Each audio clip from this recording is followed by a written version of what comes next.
Au quotidien cette semaine sur LMTV Start avec la Foire du Mans du 8 au 12 septembre.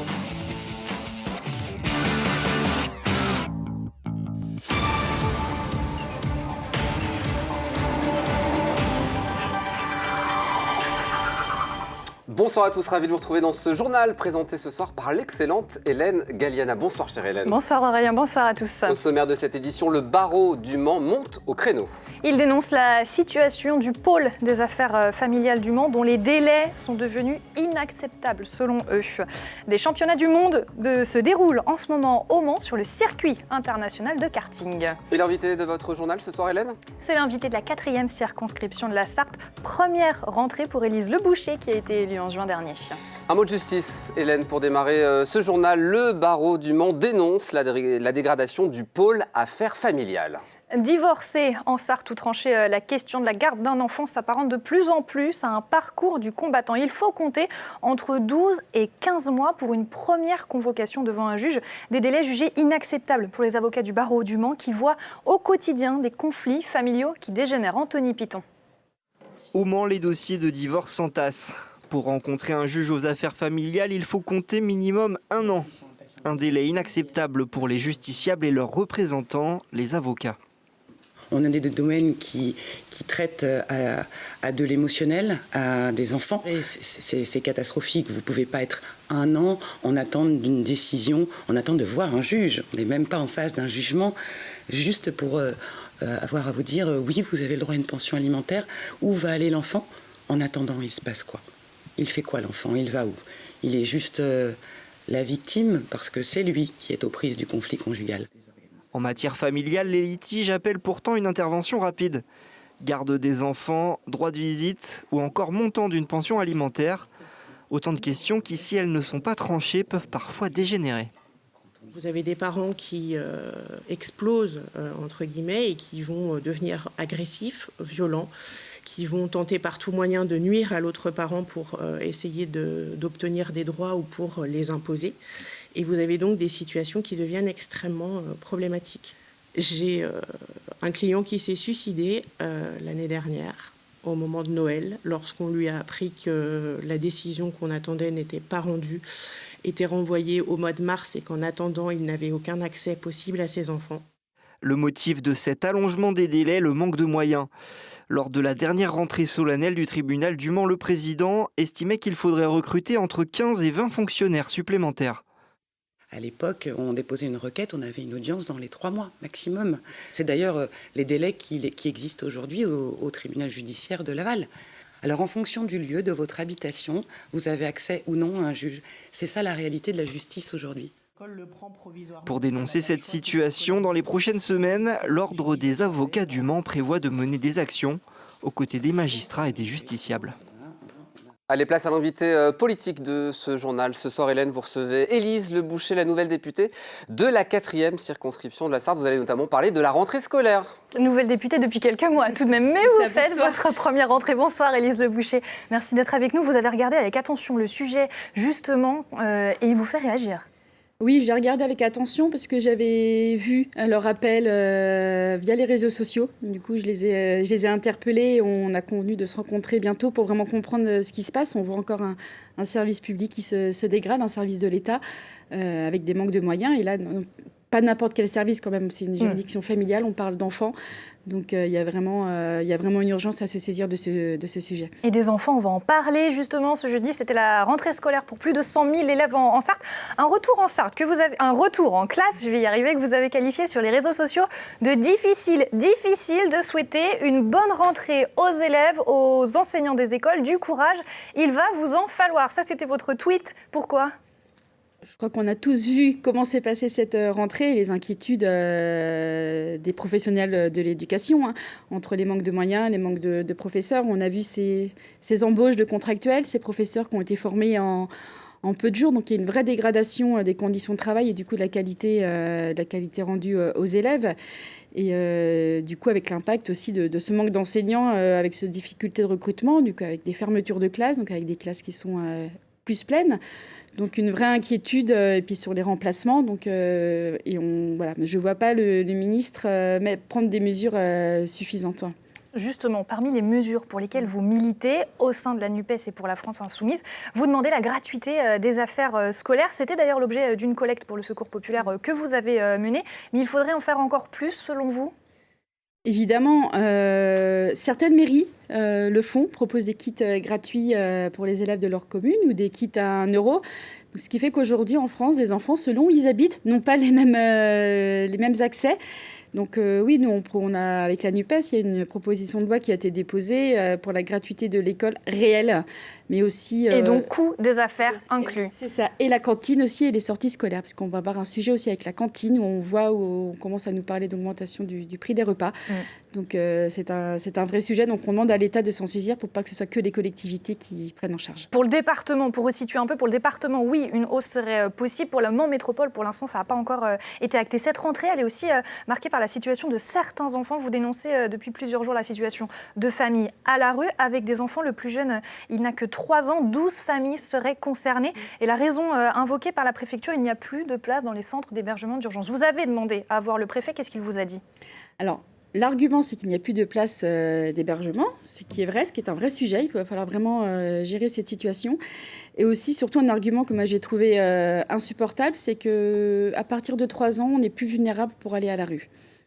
Et ça, moi, je ne comprends pas qu'aujourd'hui en France, alors que la France a ratifié la Convention des droits de l'homme, on puisse donner ce genre d'argument-là. Quelle que soit la situation administrative des familles, on doit pouvoir mettre à l'abri, leur permettre un accueil digne.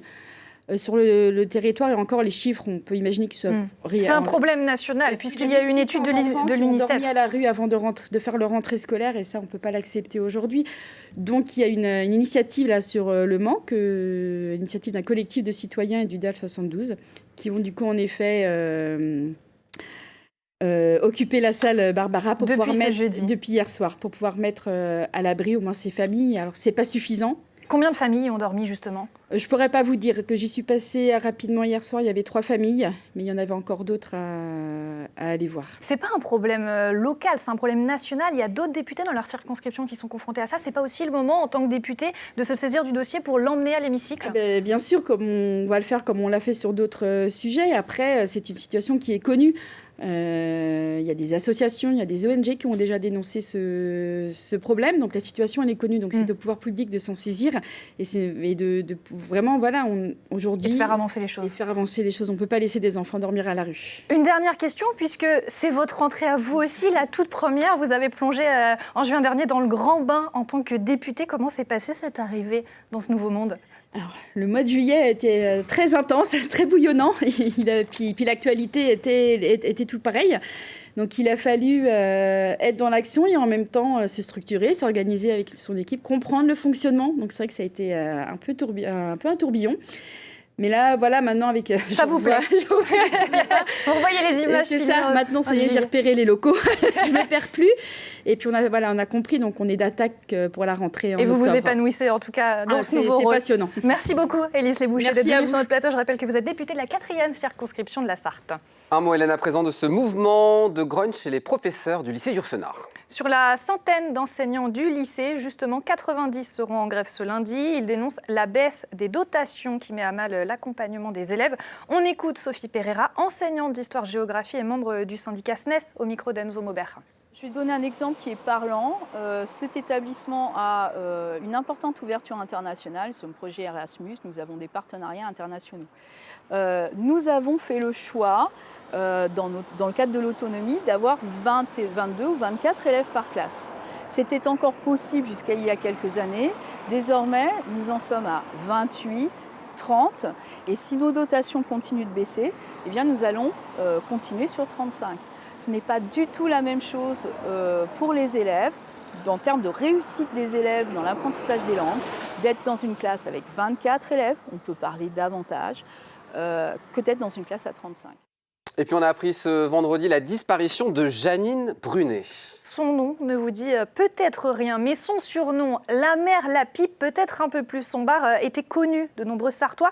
Et puis même hors des frontières du département, les volets du bistrot du coin restent fermés et n'ont pas ouvert à 16h30 ce vendredi. La mère la pipe s'est éteinte à l'âge de 80 ans ce 2 septembre. Le bistrot du coin, au style rococo et au poster de Johnny, vous le voyez sur ces images. Elle en était la plus grande fan. Il avait un style inimitable. Il était géré depuis depuis 37 ans par ce personnage peu conventionnel et très haut en couleur. La date des obsèques n'a pas encore été dévoilée. Et puis du sport à présent, des championnats du monde, Hélène, se déroulent actuellement au Mans. Sur le circuit international de karting, plusieurs courses ont lieu en même temps. Il y a le championnat du monde FIA Karting KZ, la Coupe du monde de karting KZ2, il y a beaucoup de lettres, je vais y arriver, et le Trophée Académie. Et c'est dans cette catégorie justement que Laure Gérard s'est intéressée aux pilotes qui ont entre 12 et 14 ans, et ce sont de véritables espoirs de leur fédération nationale. Rencontre avec Arthur d'Horizon, le seul Français à disputer cette course. Là c'est dur, là il n'y a pas d'embrayage. 14 ans dans quelques semaines et déjà le souci du détail et de la préparation à quelques heures de la dernière manche du Trophée Académie. Je suis en train de faire la fiche pour remplir les homologations de ma combinaison, de mon casque. Arthur d'Horizon est sélectionné par la Fédération française de karting dans ce championnat du monde des 12-14 ans. La troisième et dernière manche se déroule au Mans. 54 participants pour une cinquantaine de nationalités, tous chapeautés par leur fédération nationale. C'est une course particulière parce qu'en fait tout le monde a le même matériel. Les châssis sont tirés au sort, les moteurs sont tirés au sort et régulièrement en fait on ne garde pas le moteur du début jusqu'à la fin. Donc à chaque fin de manche, si on est devant, on a de grands risques donc, de récupérer un autre moteur. Donc ça c'est vraiment particulier et les marges de réglage sont très restreintes. Donc ce qui fait que c'est vraiment le pilote qui rentre en ligne de compte et sa capacité donc de s'adapter. Cette année, Arthur a toutes ses chances. On peut gagner le titre. On est 3e du championnat. Et si on gagne la course, on a gagné le championnat. Et je serai le premier Français à l'avoir gagné. Déjà 2 fois champion de France, le jeune pilote originaire de Rouen pourrait bien étoffer son palmarès lors de ce championnat du monde 2022. Une étape de plus vers son rêve d'avenir, celui d'accéder un jour peut-être à la Formule 1. Et puis pour finir, un mot du salon Faites Lire qui revient avec une programmation tout simplement exceptionnelle. Et puis attention, ça va être le défilé de noms. Emmanuel Carrère, Francis Huster, Tatiana Drosnay, Olivia Ruiz ou encore Charline Vanhoenacker seront plus de 180 auteurs lors de cette édition. Le salon sera aussi l'occasion de rendre hommage à Molière, né il y a 400 ans. Une quinzaine de rendez-vous lui sera consacrée tout au long du festival. Rendez-vous donc du 26 septembre au 2 octobre à l'Esplanade des Jacobins et aussi sur la place de la République. L'année dernière, Faites Lire avait attiré 50 000 visiteurs. C'est génial, on va pouvoir évidemment en profiter. Un peu d'autopromo, ça ne fait pas de mal pour se quitter avec cette bonne nouvelle. Oui, au nom de toute l'équipe de l'MTV Sarthe, techniciens, journalistes, animateurs, nous vous remercions pour les très belles audiences réalisées cette année. Votre chaîne locale se place à la 10e place de la TNT en audience cumulée en Sarthe. Et puis, je le dis parce que ça fait toujours un peu plaisir, Aurélien, sachez que nous sommes devant Canal+ et RMC Découverte. Bref, tout cela, c'est grâce à vous. Alors, on vous dit un grand merci. Merci Hélène, c'est la fin de ce journal. Merci à vous. On se retrouve tout de suite. Et on se retrouve juste après avec l'excellent Bertrand Coudreau. On parlera de Daphné du Maurier, dont la biographie a été réalisée par Tatiana Drosnay, qui sera au salon Faites Lire. A tout de suite.